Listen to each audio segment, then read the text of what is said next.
Olá pessoal, começamos hoje o nosso estudo, dia 22 de março, sobre os 5 fundamentos do Espiritismo através da visão do Espiritismo progressivo. Vamos fazer em duas partes a existência de Deus, que é hoje, dia 22, e dia 5 de abril, de 15 em 15 dias. Sobre Deus, então, vai ser essas duas partes. Hoje nós vamos começar com os livros de Allan Kardec, o Espiritismo hoje, breve introdução de Márcio Salles Saraiva, Kardec e a Revolução da Fé de G.R. Almeida, e Seja Feita a Sua Vontade, José Lázaro Boberg. Quem foi Kardec? Primeiro começamos com Kardec. Quem foi Kardec? Foi o fundador do Espiritismo. Ele nasceu em 3 de outubro de 1804, na França, em Lyon. O pai dele foi embora aos 3 anos de idade. Ele publicou livros como didáticos de gramática e aritmética. Estudou com Pestalozzi, que foi o seu mentor e que trouxe para ele as ideias mais iluministas. Conforme Carlos VII, que é do Espiritismo Progressivo, quem é Carlos VII? Primeiro vamos nos informar sobre isso. Carlos VII tem feito um grandioso trabalho com fontes documentais, que são as fontes primárias, lá da França, e de sites originais. Ele criou páginas do CSI sobre história, ciência e filosofia. Ele já tem 3 livros, que é Espírito sobre Investigação, a biografia de Kardec, que é da onde eu estou tirando essas informações, e Médium sobre Investigação. Até 10 anos atrás não se tinha tanta fonte. Agora nós temos é uma avalanche de pesquisas históricas e científicas. Nós estamos vivendo um momento muito rico. E esse espiritismo progressivo, ele traz todas essas informações para nós. Então ele tem trazido uma contribuição muito grande. Dentro desse livro, a biografia de Kardec, Carlos VII, então, ele traz essa informação, que o pai de Kardec foi embora aos 3 anos, foi criado pela mãe, foi para a escola de Pestalozzi.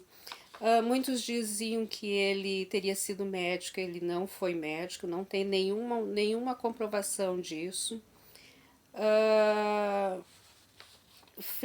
Ele teve dificuldades financeiras e ele foi o protagonista do espiritismo, porque ele adaptava informações e ele trazia para um lado mais didático o entendimento para nós, porque era professor, né?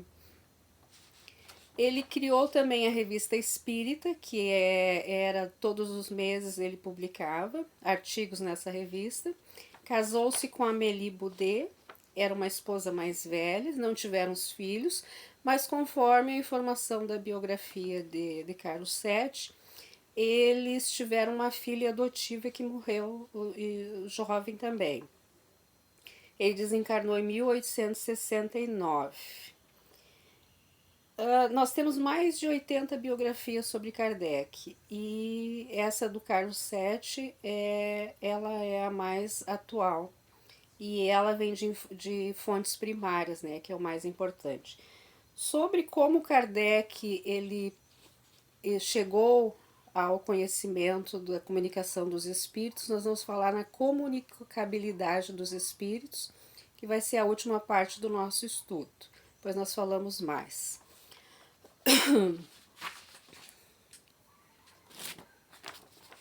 O Livro dos Espíritos foi o primeiro livro que ele publicou, né? A primeira edição, 509 perguntas e respostas, e a segunda edição com 1019 perguntas e respostas. Na primeira edição, ele teve a contribuição de 2 médiuns, que foram as irmãs Baldin, e com a revisão da Jafé. E na segunda edição, ele teve mais de 1000 correspondências que ele recebeu de centros que enviaram essas correspondências, onde ele fazia então a comparação de o que o espírito falava ali e o que o outro espírito falava aqui, para chegar a uma conclusão e poder então publicar e fazer o livro dos espíritos. Ele fala, aí ele já começa a ser progressivo, que os assuntos fundamentais não deveriam ser mexidos, mas os assuntos secundários eles poderiam ser avaliados. Então ele também sugere que se fizesse de 25 em 25 anos congresso para que fossem vistos esses assuntos conforme comparado com a ciência. E aí a gente já tem o caráter progressivo do espiritismo. Começamos então o que é Deus? É a primeira pergunta do Livro dos Espíritos. Que é Deus? E ele fala então que Deus é a inteligência suprema, causa primeira de todas as coisas. Do livro de Márcio Salles, Espiritismo Hoje, breve introdução, nós vamos começar a falar sobre o que o Márcio interpretou, que é um espírita progressivo. Quem é Márcio Salles? Márcio Salles graduou-se em Ciências Sociais pela Universidade do Rio de Janeiro. Ele tem ênfase em Sociologia da Religião e Ciência Política, é mestre político público, doutorado de Psicossociologia e ele fez curso básico de Teologia. Desde adolescente frequenta centros espíritas, então ele tem trazido uma grande contribuição para esse espiritismo progressivo.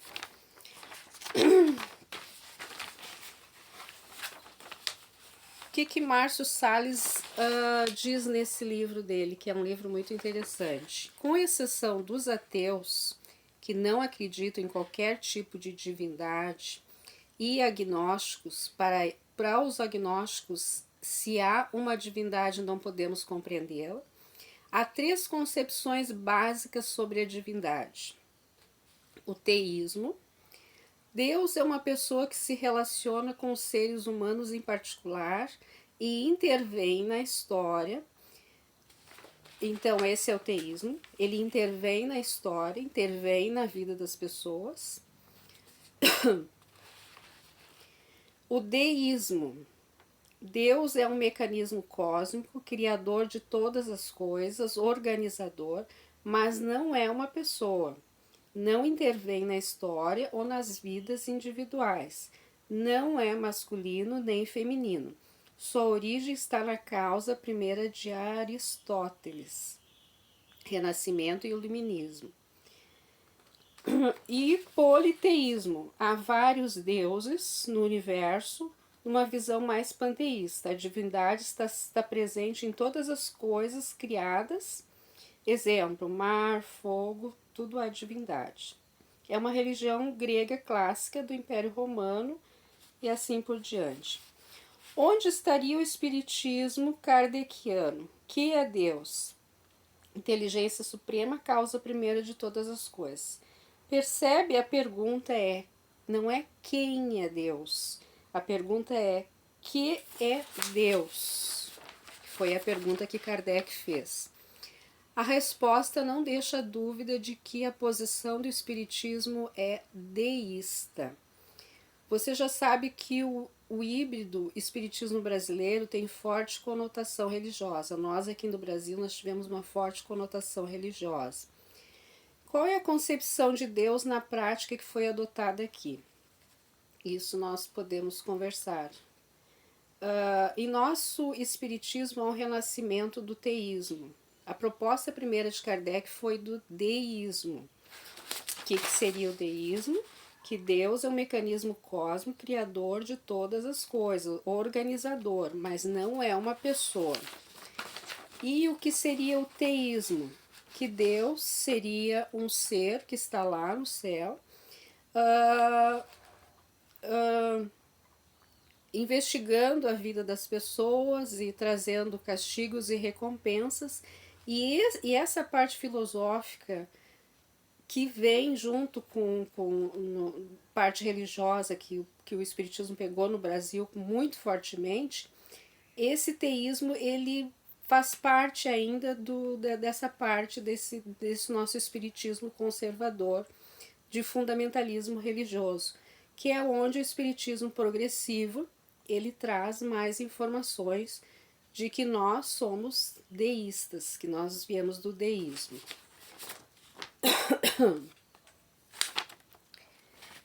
Vamos seguir adiante. Com esse 57, 58, 59. Vamos agora para o livro de Gerry Almeida, Revolução da Fé. Quem é Gerry Almeida? Gerry Almeida é um professor e historiador, especialista no diálogo entre história e literatura do Rio Grande do Sul. Conheceu o espiritismo na metade da década de 80, tornando-se pesquisador da obra de Allan Kardec. Outros vários livros também tem, buscando estabelecer um diálogo entre a filosofia espírita e as ciências humanas. Então ele também é um pesquisador do espiritismo progressivo. Nesse livro aqui, Kardec e a Revolução da Fé, Gerry diz para nós: cada povo contempla a divindade sob um prisma diferente, a partir de seus limites conceituais e simbólicos. Com os povos agrários surge a relação simbólica com o céu. Vejam que a história ela nos traz o entendimento de como cada povo começou a ver a divindade. Então, essa relação simbólica com o céu, Deus estaria no céu, e a palavra divindade vem da língua indo-europeia, etimologicamente quer dizer luz, o que brilha, luminoso. Com o tempo, o simbolismo religioso viu no céu uma divindade. Deus era o celeste em oposição ao homem, que é o terrestre. Nós estamos aqui na Terra, somos os terrestres, Deus seria o celeste que está no céu. No berço das sociedades agrárias do Oriente Médio, o céu é pai e é masculino, pois dele vem o sêmen, a chuva que inunda a terra mãe. A palavra Deus vem do latim, que tem a ver com dia, claridade. Vejo que nós temos uma ideia também de que Deus seria masculino, diante dessa perspectiva histórica. Para Freud, a impressão do desamparo infantil despertou a necessidade da proteção através dos anos, que é satisfeita pelo pai. Então nós temos uma questão psicológica aí que nos liga a essa figura paterna. Sobre Deus já se disse muito, né? Procuro Deus é um episódio de Nietzsche sob um olhar contemporâneo. Marca a morte do Deus idealizado, porque nós temos um Deus idealizado, temerário, temos medo de Deus ainda, capaz de castigar severamente, sem perdoar o homem infantilizado que ele próprio criou. Se Deus nos criou, por que simples ignorantes? Esse é um questionamento. Por que nós teríamos que ter medo de Deus quando nós tivéssemos nossos atos equivocados? Porque se somos simples ignorantes, vamos ignorar muitas vezes a razão, os atos, e por que então Deus estaria completamente errado ao nos criar e nós errando e Ele nos punindo? Então nós temos que pensar sobre isso. No fundo, o sentimento de um Criador está escrito, conforme observou o século XIX, Kardec, na própria essência do espírito humano.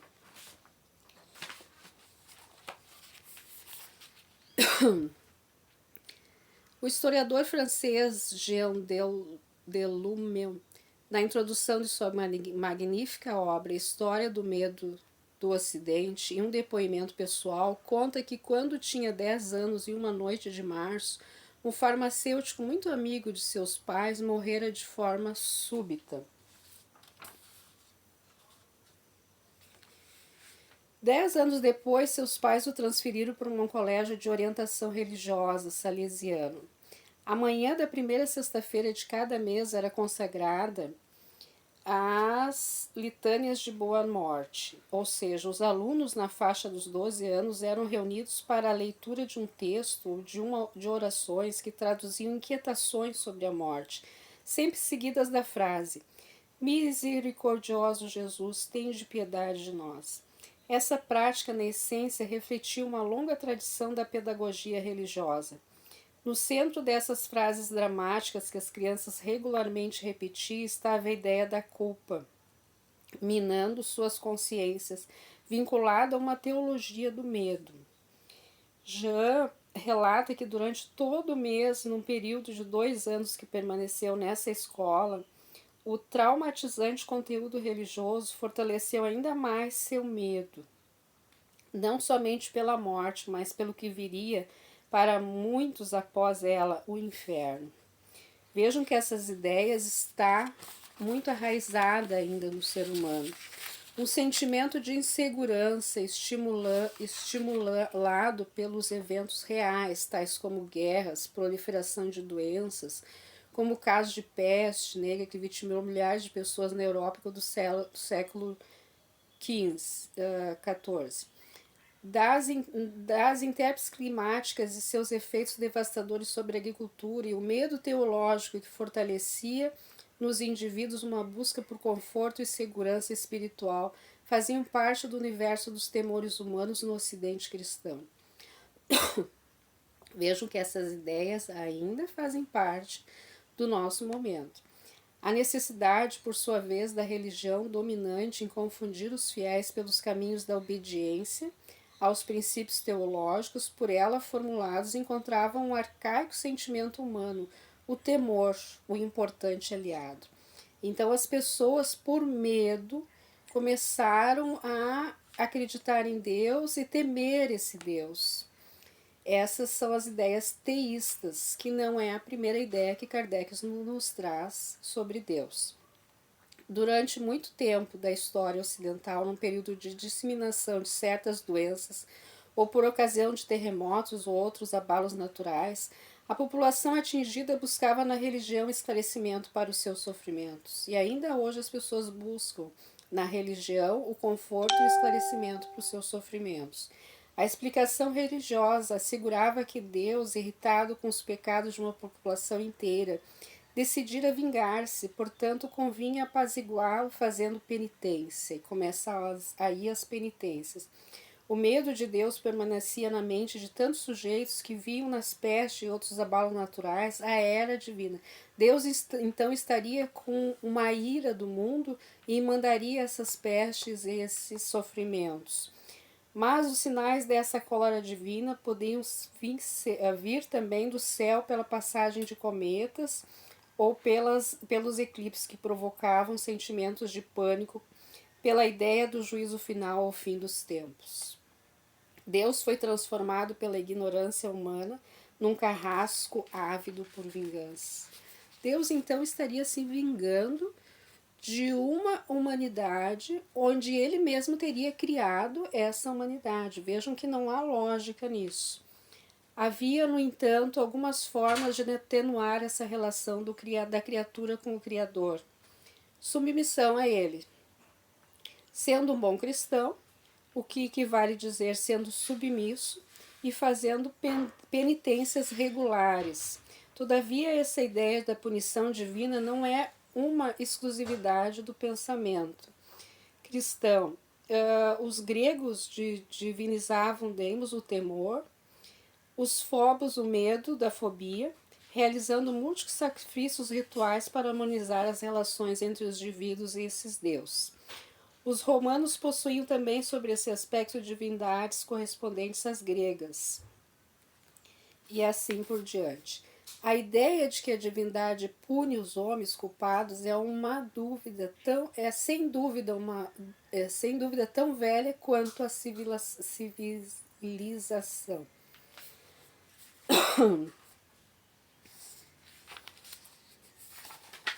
Vamos à página 44. E como o filho pequeno que teme o pai, procurando demonstrar que possui um bom coração para, obviamente, merecer seus elogios e seus presentes, crenças inflexíveis que serviram para a humanidade em determinado momento, mas que agora necessitam de um olhar mais profundo. Crenças ancestrais estão arquivadas no inconsciente coletivo da humanidade, por isso a dificuldade da mudança. Muitos ainda continuam levando suas oferendas para aplacar a ira divina. Doenças e sofrimentos ainda continuam sendo vistos como castigos de Deus. Vejam que nós ainda carregamos muito isso, essas ideias, e que com o tempo elas vão sendo disseminadas através do esclarecimento do entendimento. É por isso que existe o estudo, por isso que é importante nós buscarmos esclarecimento, e por isso esses historiadores e escritores, todos eles estão trazendo uma grande contribuição para que a gente entenda o que realmente Kardec quis dizer. Na primeira pergunta que ele pergunta, que é Deus? Que Deus é a inteligência suprema, a causa de todas as coisas. Deus não é um ser que está lá no céu, ele está em tudo, em todos, e ele não seria um pai ou uma mãe, ele é um todo, e que esse Deus, ele não está lá intervindo nas nossas vidas, nos castigando, nos punindo ou nos recompensando. A vida segue um fluxo que se autofunciona, que são através das leis naturais que nós estamos inseridos, e se autorregula. Então nós vamos falar um pouco mais sobre isso através desse livro aqui, que nós usamos bastante em 2018. Eu mesmo fiz várias palestras sobre esse livro, que é do José Lázaro Buberg. Eu não sei dizer se ele seria um espiritismo progressivo, mas esse livro é bastante progressivo e fez entender bastante qual foi a ideia de Kardec. Então, nesse livro aqui, Seja Feita a Sua Vontade, Buberg, ele diz, Deus é a inteligência suprema. Aqui os espíritos não se referem a Deus como pessoa. Vejam que, mais uma vez, foi entendido isso. Hoje a grande maioria ainda pensa assim, ainda as pessoas pensam que Deus é uma pessoa. Então o espiritismo, que nasceu em sua proposta inicial deísta, né, que é esse entendimento, tudo deve ser fundamentado na razão, tudo nós temos que fundamentar na razão, mesclou-se com os conceitos teístas de Deus, e a gente vai ver pelas obras de Kardec várias falas que falam, corresponde a essa parte teísta, e que não é o que o espiritismo progressivo entende e aceita através desse estudo e da razão. Aquele que interfere no livre-arbítrio. Não acreditamos que Deus interfira no nosso livre-arbítrio, senão ele não teria nos dado esse livre-arbítrio. Aquele que castiga. Não acreditamos que Deus castiga, porque senão nós não teríamos nascido simples e ignorantes com a liberdade de agir, de acertar, de errar. É aquele que perdoa. Também não acreditamos que Deus tenha que nos perdoar, porque nós não estamos fazendo nada que desagrade a Deus, nós estamos vivendo a nossa vida em evolução e evoluindo conforme as nossas condições. É aquele que permite e que não permite. Deus estaria interferindo na nossa vida, nós não acreditamos nisso. Nós estamos dentro das leis naturais, que foi o que nós falamos antes, e dentro dessas leis nós temos todo um sistema de sintonia, de atração, onde muitas vezes nós cometemos erros e nós aprendemos com os nossos próprios erros através das consequências deles, mas não é uma punição de Deus. Trata-se de uma linguagem pesada com Deus, que é amor. Se nós entendemos que Deus é amor, como é que nós podemos pensar nesse Deus terrível e vingativo? As leis naturais, que é o que nós falamos antes, divinas ou morais, não punem nem perdoam ninguém, não tem nada a ver. Fomos criados simples e ignorantes, o erro faz parte da experiência humana. Por que seríamos punidos? Onde estão escritas as leis de Deus? Na consciência. Cada um de nós carrega em si essas leis escritas. E cada um de nós tem o tempo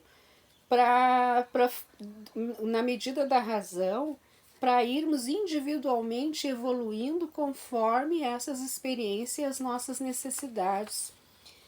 Kardec se inspirou na organização do Espiritismo, que acredita na criação do universo por uma inteligência superior. Uma inteligência superior. Pode ser chamado de Deus ou não. Visto como a primeira causa, um Deus da natureza, um Criador não intervencionista, que não interfere, porque se Deus interferisse, ele interferia nuns e no outros não, também não seria justo. O universo corre o seu próprio curso de acordo com as leis naturais. Ele se autofunciona, ele é autoexplicativo. Assim Deus se revela.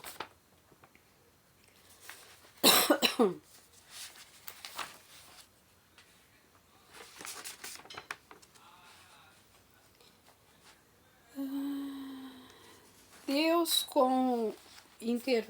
como pessoa que intervém constantemente no mundo, monitorando tudo, atende às súplicas das criaturas, ora permitindo, ora não permitindo, ora perdoando ou punindo seus pecadores. Não acreditamos nisso, né? Que é o que Boberg está falando. Já para o deísta, quando se diz que o homem o homem tem que se submeter à vontade de Deus, está se referindo a viver sob a égide das leis naturais que nós estamos inseridos, no sentido de que não há julgamento por um tribunal externo, mas pelo tribunal da própria consciência. E daí a pergunta é, onde está o tribunal? Onde está aquele que é o teu juiz? É dentro de nós que está tudo isso. Mas pelo tribunal da própria consciência, onde estão escritas as leis naturais, conforme informam os espíritos na questão 642 do Livro dos Espíritos. Então é claro que esse Deus existe, assim, diz ele, não faz muito sentido rezar para a lei da gravidade. Isso aqui é outra parte que ele está falando sobre o entendimento que não convém agora no momento nós falarmos. Então, o que nós entendemos de Deus é que Deus, ele está no todo, está em todos, e que nós estamos inseridos nessas leis naturais de Deus, que se autofuncionam, que se autorregulam, que fomos criados simples e ignorantes, que dentro desses simples e ignorantes nós ignoramos muita coisa, e que nós vamos crescendo e evoluindo conforme a razão. O espiritismo, ele é evolucionista, ele não é salvacionista. Salvacionista é aquela ideia de que Deus teria que nos salvar. Nós não acreditamos nisso, nós estamos evoluindo. Então, nós temos as nossas experiências, acertamos ou erramos, e dentro desse quadro nós estamos aprendendo, crescendo e evoluindo. Cada um conforme o seu tempo, conforme a sua condição, conforme a sua consciência vai se adaptando e trazendo esse crescimento e esse entendimento. Então, Deus, pelo entendimento do Espiritismo progressivo, é isso. A próxima aula, dia 5 de abril, nós vamos usar esse livro aqui da Dora Encontre, vamos falar sobre ela, e nós vamos colocar a teologia nessa ideia de Deus. Há uma teologia espírita, teologia é a ciência que estuda Deus, então nós vamos falar bastante sobre isso na próxima aula, dia 5 de abril. Até lá! Se alguém quiser fazer alguma pergunta, coloque nos comentários. E ali nos comentários eu vou colocar os nomes dos autores que eu trabalhei hoje. Podem pesquisar no YouTube, na internet, no Google. E assistam lives, se informem. Comprem livros, se não quiserem comprar livros, podem ir para as lives que trazem bastante informação também. Até a próxima aula.